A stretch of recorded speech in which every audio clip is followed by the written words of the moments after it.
আসসালামু আলাইকুম এভরিওয়ান, কী অবস্থা সবার? আশা করছি সবাই অনেক ভালো আছেন। আজকে আমি আপনাদের সাথে শেয়ার করব এই সামারের সবথেকে ইয়ামি টেস্টি একটা ম্যাঙ্গো জুস।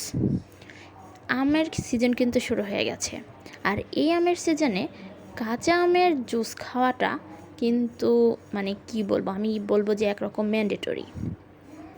কারণ আম কিছুদিন পরেই পেকে যাবে, তো পাকা আমের টেস্ট একরকম, কাঁচা আমের টেস্ট একরকম। আমাদের দেশে সব বয়সের মানুষ কাঁচা আম খেতেও পছন্দ করে, পাকা আম খেতেও পছন্দ করে।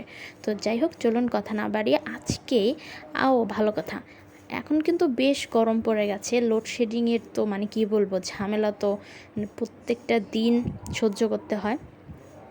তো এই গরমে আপনাদের সাথে শেয়ার করব কাঁচা আমের একটা সুন্দর জুস রেসিপি।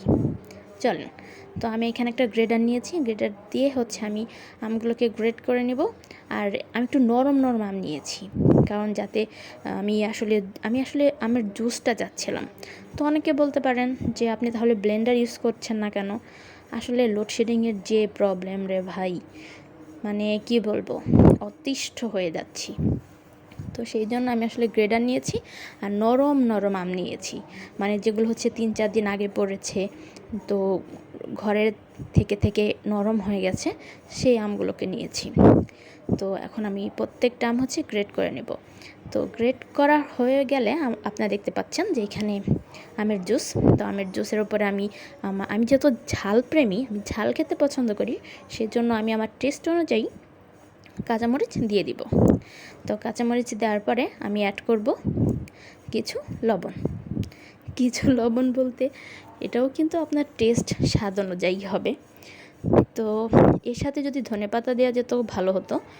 আনফর্চুনেটলি আমার বাসায় ধনেপাতা নেই, তো কি আর করা, ধনেপাতা দেই নেই। তো যাই হোক, এখন আরেকটা আমার পছন্দের ইনগ্রিডিয়েন্ট, সেটা হচ্ছে কাসুন্দি। আম খাবো আর কাসুন্দি খাবো না, এটা কি কখনো হয় বলেন তো? তো আমের জুস সাথে কাসুন্দি আর কাঁচামরিচের ঝাল। আপনাদের সাথে একটা সিক্রেট শেয়ার করি, সেটা আমের জুস বানিয়ে খেলে কিন্তু আমার কাছে মনে হয় এটা বেটার, চিবাতে হয় না। কাঁচা আম আপনি চিবিয়ে যখন খাবেন তখন কিন্তু দাঁতের একটু ঝামেলা হয়। পরবর্তী যখন আপনি কোনো খাবার খেতে যাবেন, ধরুন যে রাতের ডিনার অথবা লাঞ্চ, তখন কিন্তু একটু সমস্যা হয়, আমার কিন্তু সমস্যা হয়। তো সেই জন্য আমি আসলে কাঁচা আমকে জুস করে খেতে বেশি পছন্দ করি, কারণ কাঁচা আম তো সচরাচর স্বাভাবিকভাবে টকই হয়, তো কিছু করার নেই। তো এই যে হয়ে গেছে আমার এই গরমে একটা সুন্দর ম্যাঙ্গো জুস রেসিপি। আশা করি আপনারাও বাসায় ট্রাই করবেন, অবশ্যই খাবেন, কারণ এটা কিন্তু সামার মধুমাস শুরু হয়ে গেছে আমাদের বাংলাদেশে। ওকে, টেক কেয়ার, বাই বাই।